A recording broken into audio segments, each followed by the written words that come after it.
Okay, yesterday in my video, classroom lecture, I talked about due process. Due process is the rights we all retain as citizens of the law. Now, there's two types of due process particularly.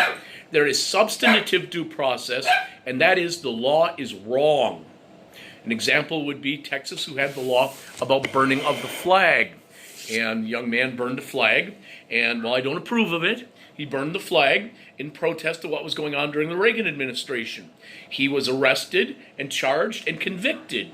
He would rule that that law violated his freedom of speech rights, and in the case Texas versus Johnson, it actually did. It was ruled that it was an illegal arrest, so his conviction was overturned. By the way, save the chubby unicorns. I don't know if that's supposed to be a unicorn horn or what.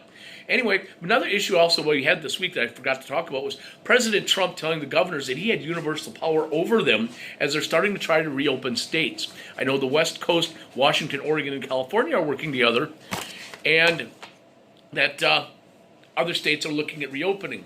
I know many places in Idaho are considering opening May 1st and starting to try to get our economy back up. So President Trump saying he had universal power was actually incorrect. Only a king would have universal power. I am the king. Actually, I got this in Toronto at a Renaissance fair, and I also got a really awesome flag to wave, too. I think it's kind of funny that I ended up in the green section. Green and green dot. I am the king. Anyway, today one of the things I really want to talk about is substantive due process and then procedural due process. Procedural due process is if you didn't do something right, didn't follow the law, not that the law is wrong. Maybe it's an illegal search. Maybe it's something else along those lines, illegal testimony, or a person not knowing their rights. These are all ways that substantive due process, procedural due process could be mixed up. So we have that as an issue. Now we also have police power.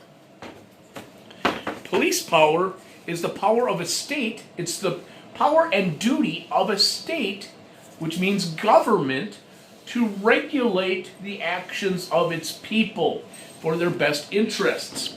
And there are four categories that it falls under. The first category would be public safety.